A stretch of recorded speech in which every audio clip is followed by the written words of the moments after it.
मुलीला सांगितलं तुम्ही तुमचा मुलगा निवडून आणा, त्याच्याबरोबर तुमचा विवाह केला जाईल असं सांगितलं, मुभा दिली. मात्र दक्षाची कन्या, तिला दाक्षायनी नाव आहे. काय नाव आहे तिला? दाक्षायनी, म्हणजे पार्वती. हिने भगवान शंकराला पती म्हणून निवडलं. ही जी दाक्षायनी आहे, सती आहे, सती, ही सती ही दक्षाचीच मुलगी म्हणून तिला दाक्षायनी म्हणतात. आता नीट ऐका, बऱ्याच लोकांना वाटतं देव्या अशाच बांधावरण अशाच तयार झाल्या. देव्या कशा तयार झाल्या ह्याची कथा मांडतो मी, दुसरी माळ आहे, नीट ऐका कशा देव्या तयार झाल्यात. कुणी काय म्हणतं इथं दगड मांडला, ही मारीची देवीन, ही मरी आईन, ही फलानी आईन, बिस्तानी आईन, त्या देव्या नाही. ह्या ओरिजिनल देव्या कशा तयार झाल्या हे सांगतो बाई, लक्ष द्या माझ्याकडं बघा. मग ती दाक्षायनी जी होती ना, दक्षकन्या, सर त्या दाक्षकन्यानं, सर ऐकताय तुम्ही लक्ष देऊन, तिनं काय केलं, मला तो पती करायचा आहे, त्याच्याशी लग्न करायचं आहे. तर स्वयंवर असल्यामुळं म्हणले कुणासोबत? ज्याच्या हातात त्रिशूळ आहे, ज्याच्या हातात डमरू आहे, ज्याच्या डोक्यावरून गंगा वाहते, ज्याच्या गळ्यामध्ये साप आहे, त्याच्या डोक्याला कपाळाला इबीद म्हणा, भस्म आहे, बरोबर आहे का नाही? भस्म इबीद म्हणा, भस्म आहे, बरोबर आहे का नाही? हे असं सगळं आहे, हे सगळं इबीद आहे, बरोबर आहे का नाही? इबीद म्हणजे काय? इबीद म्हणजे काय? इंग्रजी शब्द आहे का ना? विभूती, बरोबर आहे का नाही? त्याला त्रिविभूती म्हणतात, त्रिविभूती. ब्रह्मा, विष्णू आणि महेश या तिघाच्या तीन विभूती, एक रेष, दोन रेष, तीन रेषा, या तीन विभूती म्हणजे भस्म लावलं, तुमच्या भाषेत इबीद लावली की त्या ठिकाणी ते भस्म लावलं की आध्यात्मिक, आदिदैविक आणि आदिभौतिक या तिन्ही तापाची निवृत्ती ते भस्म करत असतं, त्याला विभूती म्हणतात. आलं लक्षात तुमच्या? असा कोण दिसला? असा महादेव, भोळाशंकर. कोण?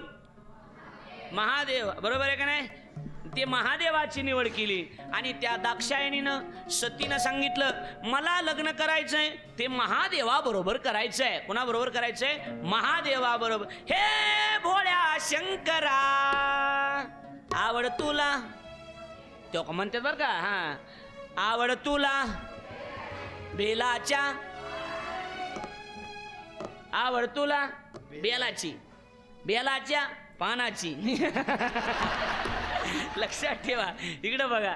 आणि मग त्या महादेवाची निवड दाक्षायणीनं केली. तिनं सांगितलं मला लग्न करायचंय महादेवाबरोबर. आता लक्ष द्या, दक्षाच्या इतर मुलींनी मोठमोठ्या राजपुत्रांची, वैभवशाली पराक्रमी शूरवीरांची, राजे राजवाड्यांची निवड केली होती. पण दाक्षायणीनं म्हणजे या सतीनं निवड कुणाची केली? तर स्मशानात राहतो त्याची. स्मशानात राहतो कोण? स्मशानात कोणता देव राहतो? बोला ना. महादेव. कुठं राहतो? कुठं राहतो? स्मशानभूमीमध्ये. का राहतो स्मशानभूमीत? महादेवाचं स्मशानात राहतो त्याचं एकच कारण आहे, महादेव सांगतात की बाबा तुम्हाला सुद्धा एक दिवस इथंच यायचंय, त्यामुळे मी आधीच जाऊन बसलेलो आहे, तुमची वाट बघतोय, या तुम्ही इकडे सगळे या. सगळे इकडेच यावं लागणार आहे तुम्हाला. सुंदर दिसणाऱ्याला इकडेच यावं लागणार आहे, काळ्यांना सुद्धा इकडेच यावं लागणार आहे, गोऱ्यांना सुद्धा इकडेच यावं लागणार आहे. कुणी काही तिथं राहणार थोडंच आहे, बरोबर आहे का नाही? एखादी थोडी दिसायला बरी असली तिला सुद्धा शेवटी जाळूनच टाकणार आहेत. बोला ना. हां, मग जर दिसायला थोडी बरी असली तर तिला जाळूनच टाकणार असतील तर का एवढा नाकाच्या शेंड्यावर राग असावा म्हणतो मी? नाही, मी काय म्हणालो, का असावा बुवा एवढा राग? का असावा? हां, का राग असावा सांगा बरं? नाकाच्या शेंड्यावर राग, तिचं ते चलणं, तिचं ते बोलणं, तिचं ते असं करणं, 150 रुपयाचे झुमके असते बघा, 150 रुपयाचे. आकार केवढा? 1.5 लाखाचा आकार. अशी हलवीतच चालू तेव्हा कमन तशी येड्यावणी करते, तर कमन मला काही कळतच नाही. लक्षात आलं का नाही? अहो लय अवघड आहे काम. काळ बदललाय, जमाना बदललाय. एक लक्षात ठेवा, एक शेवटी आपल्याला तिथंच आणून जाळणार आहेत. गर्व कशाचा करायचा? ना कलेचा, ना विद्वत्तेचा, ना सौंदर्याचा, ना पैशाचा, कशाचाच गर्व नसला पाहिजे. ज्याचं जीवन गर्वरहित आहे. लक्ष्मीला सुद्धा गर्व झाला होता. लक्ष्मीला सुद्धा, ही जी लक्ष्मीनं कोल्हापूरची देवी, तिला सुद्धा काय झाला होता? गर्व. तिला डायरेक्ट पाय दाबायला लावले, पाय दाबायला. गर्व झाला लक्ष्मीला. कशाचा माहिती का? माझ्यासारखी देखणी कुणीच नाही. माझ्यासारखी सुंदर कोणीच नाही. गर्व झालता लक्ष्मीला, एवढी सुंदर होती. आपल्या नुसत्या पाहत्यात गावाडा कंचाला त्यात भिताडाक भज्याकडे बघा त्यात आणि जिलबी मागा त्यात. मला जिलबी इकडं भजे इकडं, मला जिलबी द्या. अगं जिलबी इकडे यमुना, इकडे सांगू ना जिलबी. आकार बाबा बाबा आकार तर एवढा आणत्यात बाबा बाबा, जसं काय कलेक्टरची बायको आहे. आणि तिला नेवा, हा मॅडम सही करा, हे अंगठा. मग कळालं हे जनावर गावठी म्हणून. लक्षात आलं का नाही? अवघड आहे ना. मी काय म्हणतोय, तुम्हाला बदलू नका ना, तुम्ही बदलू नका ना. तुम्हाला जसं पहिल्यापासून राहणं तसंच राहायचं, तुम्ही बदलायचं अजिबात नाही. कशाला बदलायचे? जसं आहे तसं त्याच्यात समाधान आहे का नाही सांगा. ज्या आहे त्याच्यात समाधान आहे. आता बघा, स्मशानभूमीत महादेव राहतात, इथवर आली ती कथा आपली. आणि दाक्षायणीनं म्हणजे सतीनं महादेवाची निवड केली. दक्षाला वाटलं काय हे असं केलंय, का असं केलंय? दक्षाला वाटलं सगळ्या मुली चांगल्या चांगल्या घरी, आणि ही मुलीनं निवड केली ती स्मशानभूमीतल्या एका त्या बसायला त्याला गाडी बी नीट नाही. नंदीबाई, लक्षात आलं का नाही? ते कुठं गाडीवर बसत असतात, नंदीबाईला बसणार. आणि हाता गळ्यात साप असल्याची कुठं निवड करतात का? निवड काही त्याला आवडली नाही. दक्ष आपल्या जावयाकडे म्हणजे शंकराकडे दुर्लक्ष करायचा. सारखं दक्षानं काय करायचं, महादेवाकडे दुर्लक्ष करायचं. म्हणजे बघा, आवडत नसल्यावर माणूस दुर्लक्षित करते का नाही? होय, दुर्लक्ष करते का नाही सांगा बरं? आवडत नसल्यावर बाबा बाबा बाबा थाट जर बघितला, बाबा बाबा काय थाट, नवीन नवीन लग्न हो पुरीचं, आणि नवीन लग्न झाल्यावर थाट बघावा. बाबा बाबा बाबा ते आकारच वेगळा असते. नवीन नवीन लग्न झालेलं, आणि ती शिंगा हलवायची पद्धत ते. आणि पुन्हा मग महिन्याभरानं नवरा म्हणजे दोघं जण जोडीनं सासरोईला जावात, दोघं जण. ही येडत नाही काय शाना, हे काय लय शान आहे काय सांगा. ही येड, आणि ती येड पुन्हा ती तिथं जाणार, आणि ती पुरीला लय आकार ना, घरचे मैत्रिणी भाऊ, आणि आमचे ते असे ना, माझे मिस्टर असे ना, माझे टिस्टर 150 रुपये लागतात भावाचे केस कापाय, तेवढे भावाचे केस कापून घ्यायचे, आकार आणायचा, आणि आमचे ते ना आमचे. आणि मग ते, आई काय केलंस ग जेवायला? अगं कारल्याची भाजी. अगं आई कारले कशाला केले? त्यांना ते आवडत नाही ना. इकडं कच्चे हाणतंय, शुगर मरणाची शुगर झालेली, इकडं कच्चे हाणतंय. अगं त्यांना मम्मी ते आवडत नाही ना, कारले कशाला गे. दुपारच्या टायमाला नवरा झोपला आपल्या मायबापाच्या इथं, आणि थोडे लेकरं बोलायले, शांत बसान, तुम्हाला सांगितलं. त्यांना अजिबात गोंधळ जमत नाही, अजिबात इकडं पत्त्याच्या कलबरोबर असते, कवा बी पिसायलेले, आणि त्यांना गोंधळ जमत नाही. आकारच लय आणतात बाया, कळतच नाही कमन आकार आणत्या. आपलं जसं जीवन आहे तसं कशा असतात बारीक, बघा ना, थोड्या कळत ह्याला सगळं हे द्यायला कळत आहे ना, आपण बी आकार आणतो म्हणून लक्षात यायला लागलंय का नाही? इकडं बघा, माझ्या इकडं बघा, आणि तिकडं घ्या, बघा इकडं. लक्षात आलं का नाही? आता इकडं बघा, माझ्याकडं लक्षात येऊन जाईल. आपली जशी पद्धत. त्या दाक्षायणीनं काय सांगितलं ताई माहिती का? दाक्षायणीनं सांगितलं, मला आवडला, संपला विषय. महबूब की हर चीज महबूब होती है. बरोबर आहे का नाही? महबूब की हर चीज महबूब होती है. जसा असेल तसा मला पटला ना, बस संपला विषय. मला आवडलाय, मग ह्यानं काय करायचं? दुर्लक्ष करायचं. ते दुर्लक्ष करायचं, बघायचंच नाही. लक्ष म्हणजे कशी गत झाली माहिती का? गावातली सासरोडे असल्यावर जशी जावायची बेजारी होती, तशी गावातली सासरोड असल्यावर लय बेजारी महाराज, लय बेजारी. हा, आदर नाही, मान नाही, काय नाही. कारण रोज तिथं आहे ना.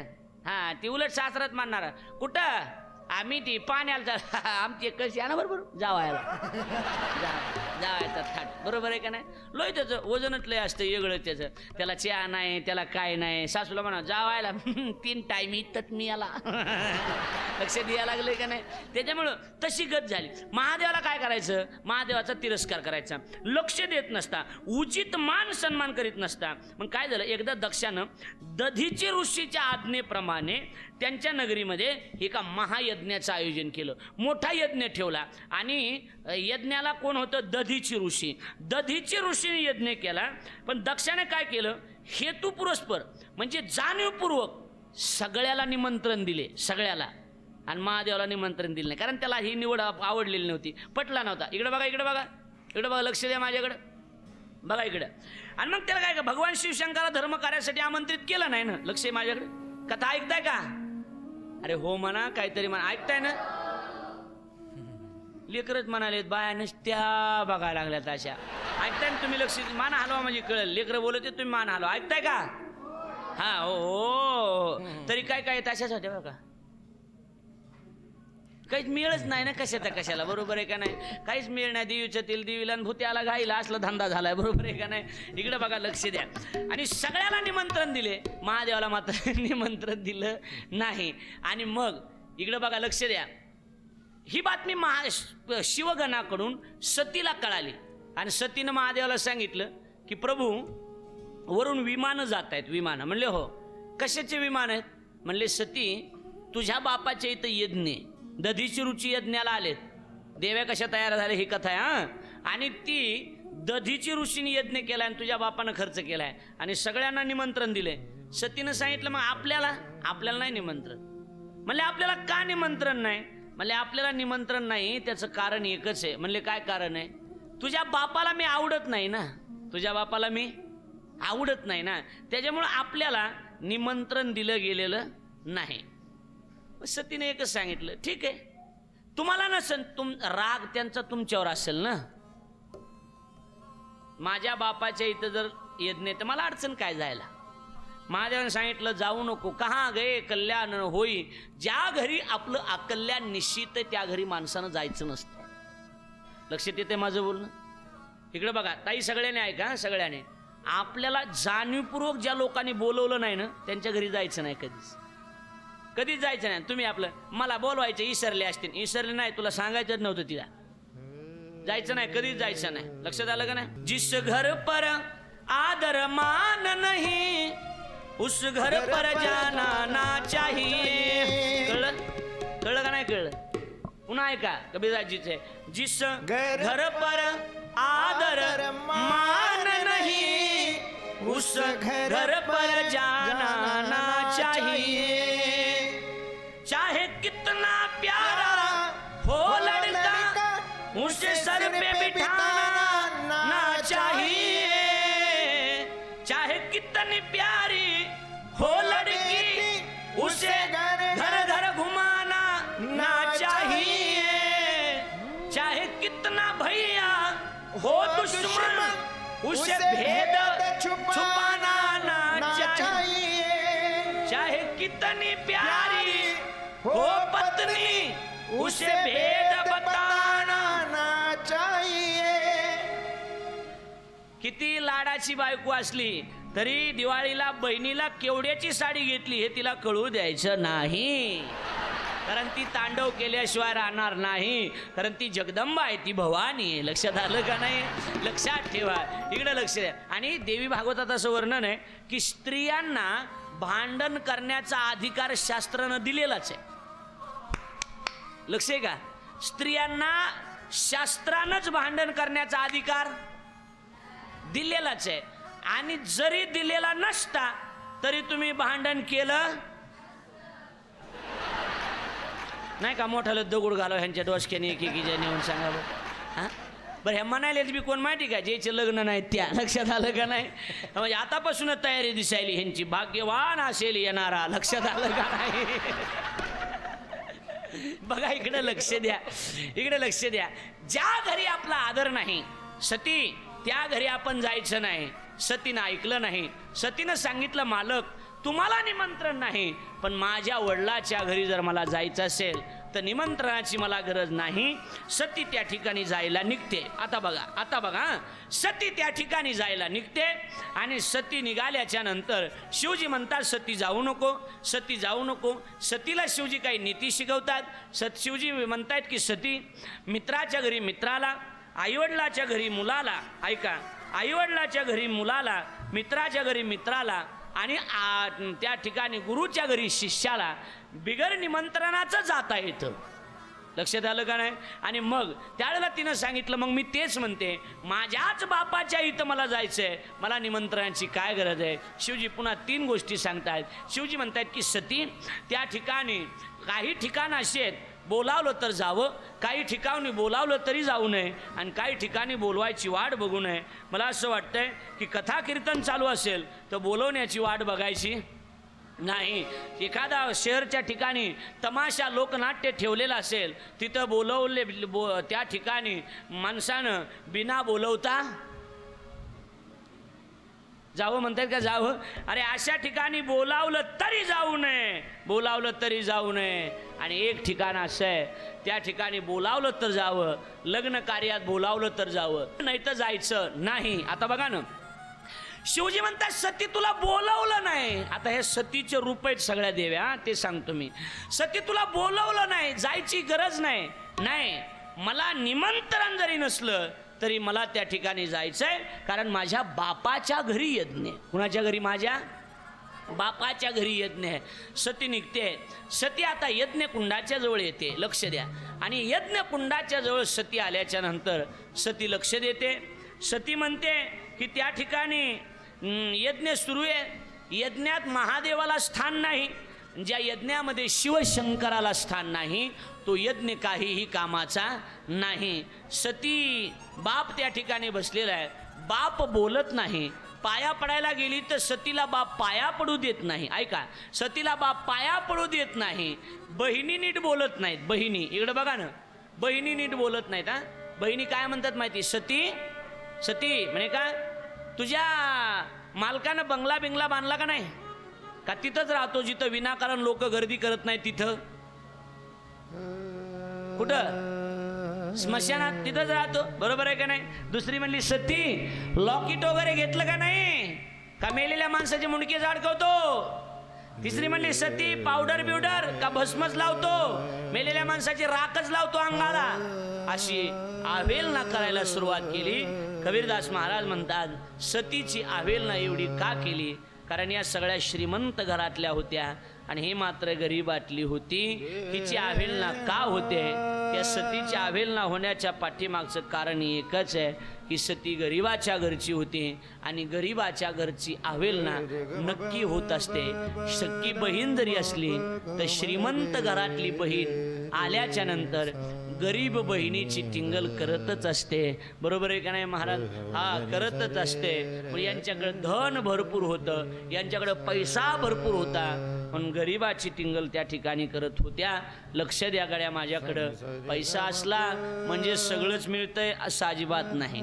पैशानंच जगात सगळं मिळेल, पण काही गोष्टी अशा असतात त्या पैशानं कधीच मिळत नाहीत. त्या फक्त मिळवता येतात, त्या प्रेमानं मिळवता येतात. लक्षात आलं? आणि एक जागा असते महाराज, एक जागा असते हृदयात, ती प्रेम नावाची जागा असते. आवड वेगळी असते आणि प्रेम वेगळं असते. हा, पुन्हा ऐका, पुन्हा ऐका. आवड वेगळी आहे आणि प्रेम वेगळं आहे. माणसं सरळ म्हणतात बर तुमचं कुणावर प्रेम नाही, आपलं आपलं आपलं आपलं बायकोवर आपलं प्रेम आहे, आपलं बायको आपलं. बरोबर नाही? नाही, बायको सोडून कोणावर? म्हणजे किती चुकीची पद्धत आहे. प्रेम हे एकदाच असतं, ते पुन्हा पुन्हा नसतं. ते दुश्मना हो द्या, नंतर जे असते त्याला वासना म्हणतात, त्याला विकार म्हणतात. ही भावना आहे, ते शुद्ध सात्विक भाव आहे. म्हणून मी सुरुवातीला सांगितलं की ही प्रेम नावाची जी भावना आहे ना, ती सहजासहजी कुणाला देत जाऊ नका. एवढं मोठं हृदय दिलंय देवानं, माणसं सहज म्हणतात माझं तुझ्यावर प्रेम आहे. अरे, तुमच्या हृदयाला काही किंमत वगैरे आहे का नाही? याला काही किंमत आहे का नाही? तुम्ही एवढं मोठं बनवलंय ना, एवढं मोठं अंतकरण तयार केलंय, सहज कुणाच्या हातात देऊ नका. आणि ज्याच्या हातात द्यायचं ना, ती व्यक्ती तेवढ्या योग्यतेची असली पाहिजे. देवी भागवतामध्ये त्याचं वर्णन आहे की सतीनं काय बघितलं होतं. देवी भागवत म्हणताय सतीनं पैसा बघितला नव्हता, पती सतीनं सोनं बघितलं नव्हतं, सतीनं व्यक्तिमत्वाचा विचार केला होता ना. तिला माहित होतं जगाचा देव महादेव है, देवादिदेव सब देवन के बाबा बड़े महादेव है, भोलेनाथ है. आणि त्या भोलेनाथ जर माझा पती म्हणून मिळत असेल तर मला पैशाची, श्रीमंतीची, मला कशाचीच गरज नाही. काय करायची श्रीमंती, काय करायचा पैसा? महादेव जर मला मिळत असेल तर बाकीची मला काही गरज नाही. म्हणून त्या सतीची आवेलना व्हायला लागली. सतीला सगळ्या बहिणी बोलायला लागल्या. त्याचं कारण एकच असेल, त्याचं कारण एवढंच आहे की सती गरीबाची होती. सतीकडे पैसा नव्हता आणि पैसा नव्हता, धन नव्हतं. म्हणून तर ज्याच्याकडे धन नाही त्याची अवहेलना केली जाते. पैसा तेरे तीन नाम, परसू, परशा, परसराम. पैशाचे नावं 3 असतात.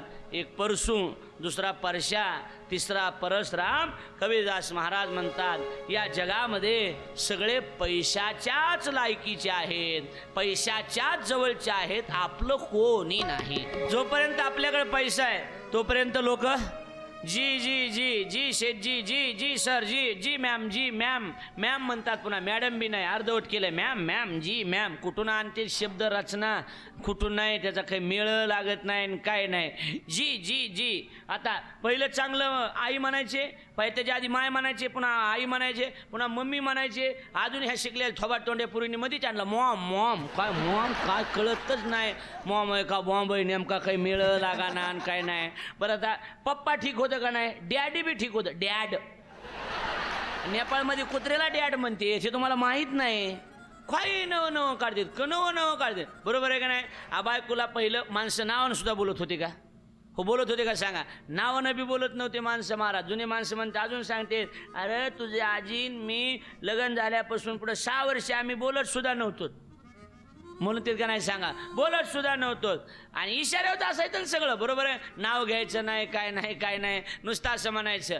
ऐ होय, ऐ होय ग, ऐ ऐ ऐ म्हणतात. ऐ ऐ तू का म्हशी हाणायलास का काय, ऐ म्हणायला का काय, ऐ असं म्हणते. ते संपलं, पुढं पुढं नावानं बोलायला लागली. बरोबर आहे का नाही. आता नाव प्रियंका असलं, काय प्रियंका, प्रियंका पाणी दे, कोमल पाणी दे, असं म्हणायला लागले. बरोबर आहे का नाही. असं म्हणायला लागले.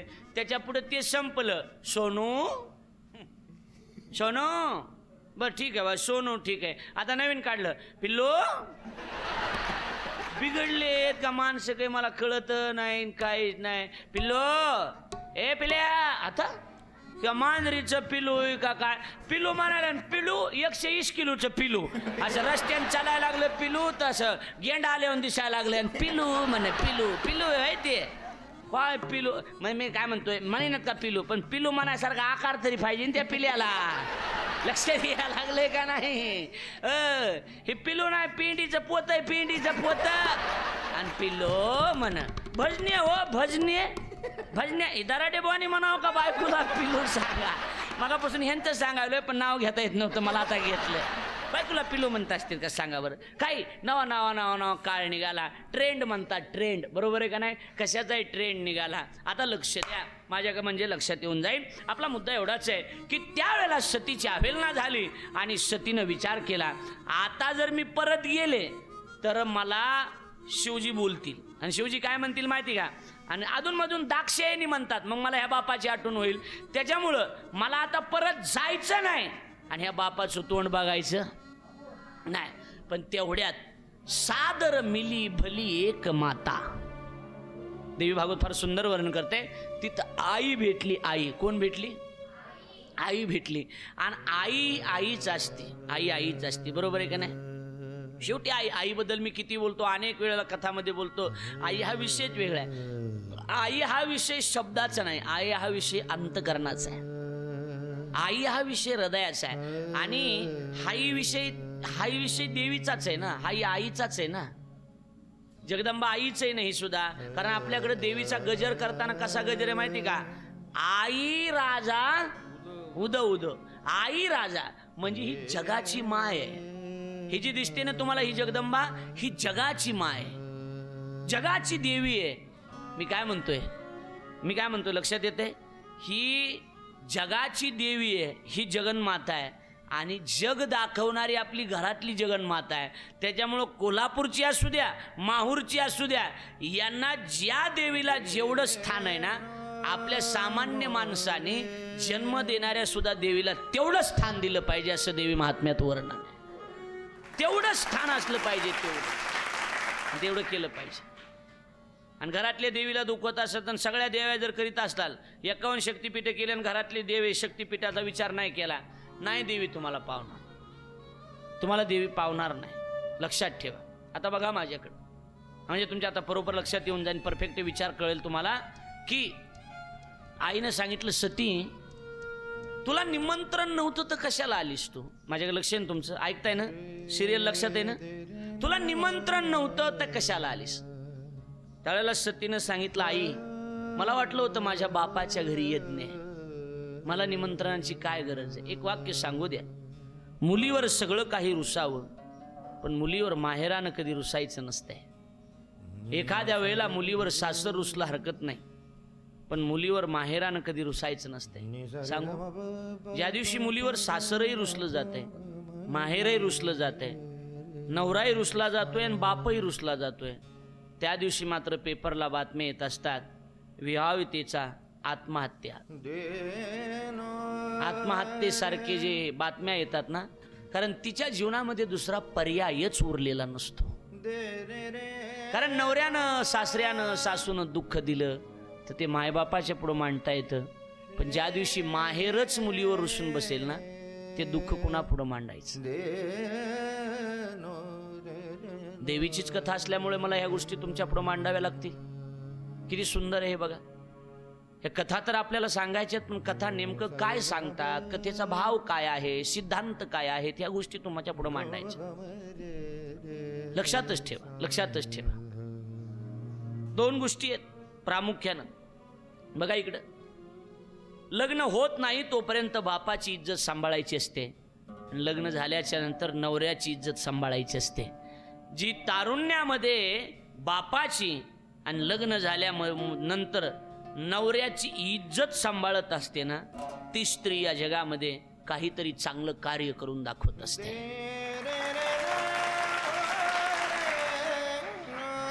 चांगलं कार्य करायचं असेल ना दादा, फार जीव जाळावा लागतो, हे लक्षात ठेवा. दोन गोष्टी सांभाळा. आणि एक सांगू अजून, अक्षय महाराज अजून एक सांगू, रघुनंदन महाराज अजून एक सांगतो की एक गोष्टी अशा आहेत, काही गोष्टी आपण काही गोष्टी करून जातो, पण त्या गोष्टीचा नंतर पश्चाताप होत असतो. तुम्ही लोकाला नाही सांगू शकत, पण तुमचं मन मान्य करत नाही त्या गोष्टी.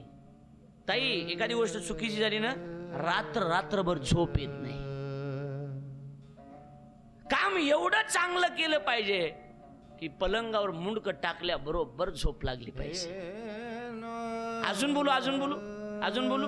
काम एवढं चांगलं केलं पाहिजे की पलंगावर मुंडक टाकल्या झोप लागली पाहिजे. मला वाटतं हे वाक्य चुकलं असेल. पलंगावर डोकं टाकल्या जर झोप येत असेल तर समजून चालायचं आपण दिवसभर चांगलं काम केलंय, चांगलं काम. बघा बघा, कधीतरी विचार. आणि तुम्ही बस पडल्या झोपच जर तुम्हाला येत नसेल तर तुम्ही विचार करा, दिवसाभरात आपण कुठं चुकलोय. मी काय म्हणतो, लोकाला, देवी भागवत असं वर्णन करते, लोकापुढं तुम्ही मांडू नका सर, लोकापुढं मांडू नका. पण मला वाटते मनाला तरी माहिती आहे ना, मनाला तर माहिती आहे ना. मनाला माहिती आहे का नाही सांगा? मनाला सगळ्या गोष्टी माहिती असतात. मला कधी कधी असं बघा ना, तुम्ही विचार करा, तुमचे डोळे आपोआप भरून येतील. बघा इकडे माझ्याकडे बघा, लक्ष, तुम्ही तुमचा विचार करा. काय होतं कधी कधी माहिती का, आपण खोटं पण रिटून येतो. काही गोष्टी खोट्या असतात, नाही नाही असंच आहे तसंच आहे, हे तोंड मान्य करतंय हो, इथून निघत नाही. बघा, इथून निघत नाही. इथून ज्या दिवशी मन खचलं ना, त्या दिवशी संपलं. जगानं तुम्हाला किती विरोध करू द्या, काय सुंदर आहे हे सगळं, असं किती सुंदर आहे सांगा. हे 1.5 तास देतात फक्त, 7:30 ते 9:30 2 तासाचाच वेळ देतात. खरं म्हणजे ही कथा दिवसभर असली पाहिजे. सकाळी 7ला सुरू झालेली 12ला संपली पाहिजे, असा मेल करून टाकतो मी जी टॉकीजला. आता लक्षात ठेवा, बरोबर 12ला संपली पाहिजे. एवढे चांगले विचार जर मिळत असतील तर काय हरकत आहे? एवढे चांगले विचार खरं सांगा बरं. आई, मला माना हलवून सांगा. ताई, मी एक घरचा माणूस म्हणून विचारतो, मला सांगा, या विचाराची गरज नाही का तुमच्या कुटुंबाला? बोला ना सर, नाही का गरज? नाही का ताई? नाही का गरज? सांगा मॅडम, नाही का गरज? सांगा. या विचाराची गरज जर आपल्या कुटुंबाला असेल तर मला असं वाटतंय, आज 2रा दिवस चालू आहे, अजून 9 रात्री जायच्यात. रोज सकाळी आपण जी टॉकीच्या समोर बसून कथा ऐकली पाहिजे. मला असं वाटतंय, कथा संपली म्हणजे परमार्थ संपला असं अजिबात नाही. जीवनामध्ये ठरवून चाला. पुरेवल बघा, जीवनामध्ये थोडी नियमावली तर द्या, जीवनाला थोडा नियम तर द्या. आकारच नाही गड्या आपल्या जीवनाला, आकारच नाही.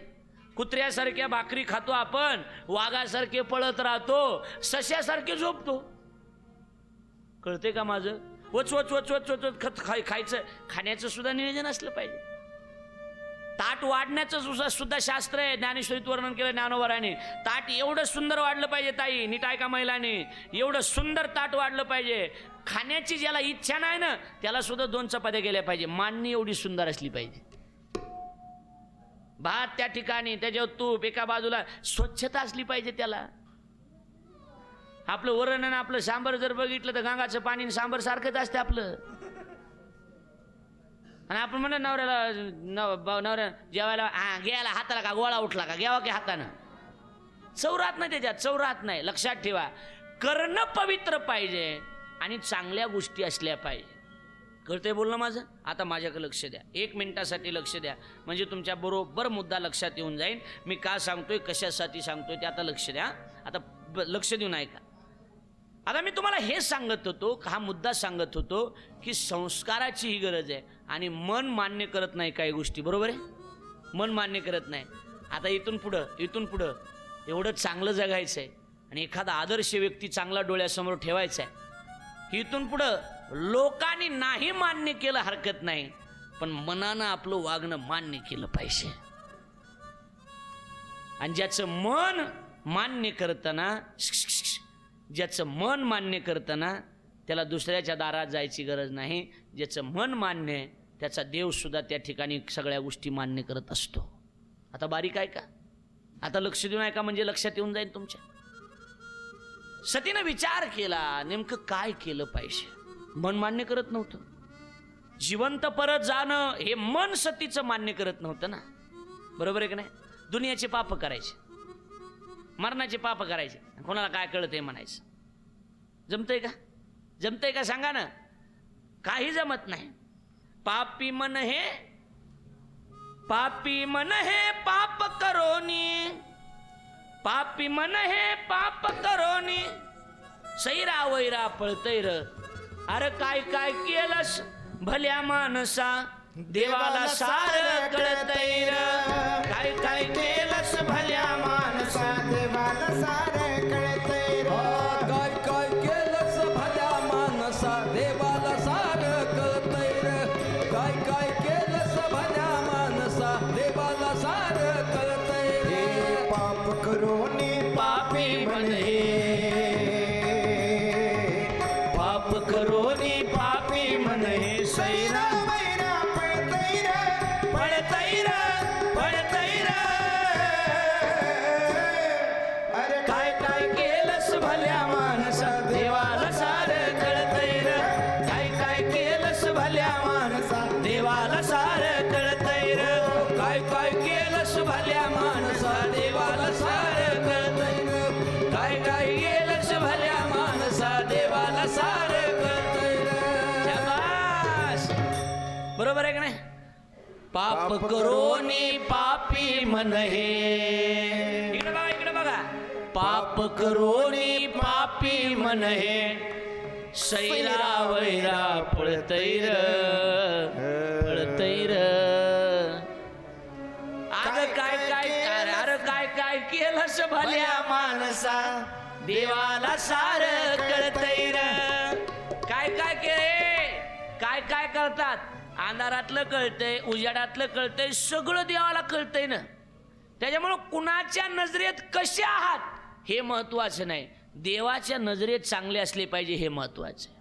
आलं लक्षात? आता सतीनं विचार केला, आता हे शरीर ठेवायचं नाही, आता हे शरीर संपून टाकायचंय. आणि म्हणून सतीनं यज्ञकुंडाच्या जवळ सती गेली आणि यज्ञकुंडाच्या जवळ गेल्याच्या नंतर सतीनं त्या यज्ञकुंडामध्ये उडी टाकली आणि उडी टाकल्याबरोबर सतीचं शरीर जळून भस्म झालं.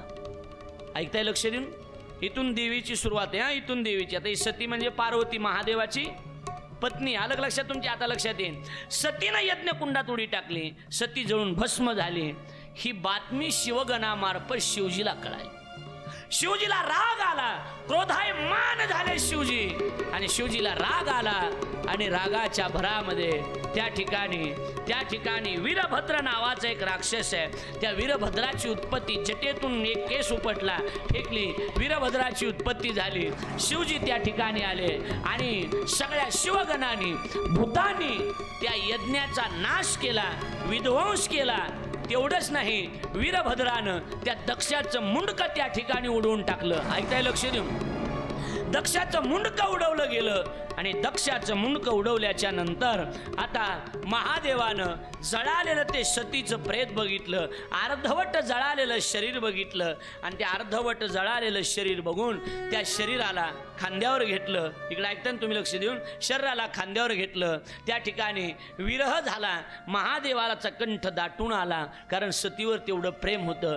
जाऊ नको म्हणत होतो तरी सतीनं ऐकलं नाही, जाऊ नको म्हणत होतो तरी सतीनं ऐकलं नाही. शेवटी सती गेली आणि वाईट वाटलं महादेवाला. महादेवाला वाईट वाटलं, दक्षाचा रागही आला. मग त्या ठिकाणी खांद्यावर घेतलं, सतीचं शरीर अर्धवट जळालेलं आणि नाचायला लागले, तांडव नृत्य करायला लागले. राग भयंकर आलेला आहे. महादेवाचा राग आता कोण शांत करीन? आता कोण शांत करीन महादेवाचा राग? सगळे देव घाबरले, सगळ्या देव्या सुद्धा घाबरल्या गेल्या. अरे बापरे, आता कोण सहन करील? आता कोण सहन करील? असं त्या ठिकाणी वाटत होतं. आणि असं त्या ठिकाणी वाटत असताना विचार केला, काय केलं पाहिजे, काय केलं पाहिजे? म्हणून आता शेवटी सगळे देव, सगळ्या जगदंबा देव्या सगळ्या जणी आता विष्णूच्या दरबारामध्ये गेल्या आणि विष्णू परमात्म्याला सांगितलं, आता तुम्हीच काहीतरी करा. आणि तुम्हीच काहीतरी करून आता त्या ठिकाणी महादेवाचा राग शांत करा. महादेवाचा राग कुणी शांत करावा? विचार केला, विष्णूनं विचार केला. आता राग जर शांत करायचा असेल, राग जर शांत करायचा असेल, हे शरीराकडे बघितलं की जास्त रडतायत, जास्त राग येतोय, म्हणून काय करायचं? म्हणले आता एक काम करायचं, हे शरीर महादेवाजवळ ठेवायचं नाही. कुणाचं? सतीचं. ते संपून टाकायचं. आणि विष्णू परमात्म्यानं बाण मारायला सुरुवात केली. बाणाव बाण, बाणाव बाण, बाणाव बाण मारले, अनेक बाण मारले. बाण मारला की तुकडा खाली पडायचा, एक तुकडा. असे सतीच्या शरीराचे तुकडे तुकडे झाले आणि जिथं जिथं तुकडे पडले तिथं तिथं एक देवीचं शक्तिपीठ निर्माण झालं. आलं का लक्षात? आलं का लक्षात? ही कथा का सांगितलं लक्षात आलं का? कोल्हापूरला देवीचे माहिती ना डोळे त्या ठिकाणी पडलेले आहेत. लक्षात आलं का नाही? म्हणून ती एक शक्तिपीठ तयार झाला. असे अनेक देवीचे मंदिरं त्या ठिकाणी तयार झाले. तिची कथा मी सांगणारच आहे तुम्हाला. आता ऐका, लक्ष द्या. आणि म्हणून जिथं जिथं एक एक तुकडा पडला तिथं तिथं शक्तिपीठ तयार झालं. म्हणून आम्ही जी संतांनी आम्ही जी बोंबा मारून सांगतो ना की देवीच्या दारात पशु हत्या करणं चांगलं नाही, त्याचं कारण आहे ती जगन्माता पार्वतीचे हे सगळे अवतार आहेत. आलं का लक्षात तुमच्या? महादेवाच्या म्हणून बऱ्याचदा देवीचं मंदिर आहे, महादेवाचं मंदिर असतं, नंदी त्या ठिकाणी असतोच का नाही सांगा? आम्ही सांगतो बाबा नका पशु हत्या करू, नका पशु हत्या करू, कारण ती तुम्ही तिला देवी म्हणताय, पण आमच्या दृष्टीने ती जगन्माता आहे, ती भवानी आहे, ती पार्वती माता आहे. आणि त्या पार्वतीच्या पुढं वेगळं कृत्य करणं हे आम्हाला मान्य नाही. काही लोकांना अंगात देवीनं हे मान्य असेल, आम्ही त्याच्यावर आक्षेप अजिबात घेत नाही, पण आमच्या संतांनी ते मान्य केलं नाही. संतांनी मान्य केलंच नाही. देव अंगात येत नसतो, देव अंगातच असतो. कळतंय का माझं बोलणं? देवी बरेच म्हणतात जग अंबाबाई ह्यांच्या अंगात आली, ह्यांच्या अंगात आली, बरोबर आहे का नाही? देवी अंगात नसती येत, अंगातच असती. ती शक्ती अंगात चैतन्य आहे, ती अद्भुत शक्ती हृदयात आहे, म्हणून तुम्ही जिवंत आहेत. ती जर शक्ती नसती ना तर तुम्ही जिवंत दिसणार नाही. ज्या दिवशी चेतना शक्ती तुमच्या अंतःकरणातली संपली गेली त्या दिवशी तुमचं जीवन संपलं. त्या दिवशी रामनाम सत्य हे म्हणावं लागेल. ही चेतना, ही शक्ती अंतःकरणात जी विराजमान आहे ती जगदंबा माता आहे. आणि असे त्यांचे 51 शक्तिपीठ आहे, अनेक स्थान त्याचे आहेत. आणि त्या देवीचा जागर करणं, त्या देवीची भक्ती करणं, आणि त्यातली त्यात नवरात्री उत्सवात जर त्या देवीचा जागर केला तर त्याच्या जीवनामध्ये तो मनुष्य पापमुक्त होत असतो. म्हणून त्याच्या जीवनात किती जरी पाप असलं तर त्या पापापासून निवृत्ती करणारं एकमेव शास्त्र ते म्हणजे श्रीमद देवी महात्म्य आहे, देवी कथा आहे. ते म्हणजे एक चेतना आहे. त्या चेतना शक्तीचं नाव माता जगदंबा आहे, माता पार्वती आहे, तीच सती आहे. म्हणून आम्ही आग्रहानं आपल्याला सांगतो की इथं अंधश्रद्धा नाही, इथं या सगळ्या गोष्टीला थारा देणारी कथा, अंधश्रद्धेला थारा देणारा जागर म्हणजे तो जागर देवीचा जागर आहे. ही गोष्ट लक्षात ठेवा. अशा अनेक मंदिरं देव्या तयार झाल्या. काही देव्याचा उल्लेख कथा आपल्याला पाहिजेत. तत्पूर्वी सगळ्यांनी मोठ्या प्रेमानं भजन करा. राहिलेली कथा पुढच्या भागात. सप्तशृंगी माझे अंबे तुळजा भवानी जय अंबे. सप्तशृंगी माझे अंबे तुळजा भवानी जगदंबे. सप्तशृंगी माझे अंबे तुळजा भवानी जय अंबे. सप्तशृंगी माझे अंबे तुळजा भवानी जय अंबे. सप्तशृंगी माझे अंबे तुळजा भवानी जय अंबे.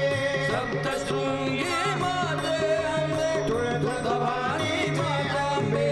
सप्तशृंगी माझे अंबे तुळजा भवानी जय अंबे. सप्तशृंगी माझे अंबे तुळजा भवानी जय अंबे. तुळजा भवानी जय अंबे. तुळजा भवानी जय अंबे. जगदंबा माता की जय. जगदंबा माता की जय. आजची कथा अतिशय सुंदर झाली. कथेचा सारांश लक्षात घेतला तर यामध्ये देवीच्या उपासनेबद्दल आजच्या भागामधून आपल्याला मार्गदर्शन केलं. यासोबतच कथाकारांनी आपल्याला एक महत्त्वाची गोष्ट सांगितली आहे, ती म्हणजे की शून्यातून विश्वाची निर्मिती होते, पण याच शून्यामधून कार्यविश्वाची उभारणी करणारे देखील अनेक जण आहेत. त्यांचा आदर्श आपण आपल्या डोळ्यांसमोर ठेवायला हवा. त्याबरोबरीनं घराघरातल्या स्त्रीचा सन्मान आणि आदर करायला हवा. ही अत्यंत महत्त्वाची गोष्ट आहे. शुभम भवतु कल्याणम म्हणत पुढे जाऊया. आणि एकूणच नवरात्रोत्सव म्हणजे देवी भक्ती, देवीची उपासना, यासोबतच स्त्री शक्ती देखील आहे. आपल्याला अनेक संत स्त्रिया देखील महाराष्ट्राला लाभलेल्या आहेत. यामधलीच एक संत स्त्री म्हणजे संत मुक्ताबाई. संत ज्ञानेश्वरांची मुक्ताई हा चित्रपट आपल्याला आपल्या लाडक्या झी टॉकीज वाहिनीवरून बघता येणार आहे. आणि टेलिव्हिजनवरती हा पहिलाच ग्रँड प्रीमियर होतोय, वर्ल्ड टेलिव्हिजन प्रीमियर होतोय 5 ऑक्टोबर या दिवशी. दुपारी 12 वाजता आणि संध्याकाळी 6 वाजता आपल्याला हा चित्रपट बघता येईल.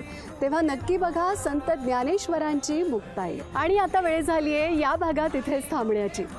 गजर कीर्तनाचा सोहळा आनंदाचा स्पेशल पार्टनर गोपुरम कुंकू आणि हळदी पावडर. या भागात इथेच थांबत असलो तरी उद्या सकाळी ठीक 7:30 वाजता पुन्हा एकदा आपली भेट नक्की होईल. पुन्हा भेटूया उद्याच्या भागात. तोपर्यंत जय जय रामकृष्ण हरी.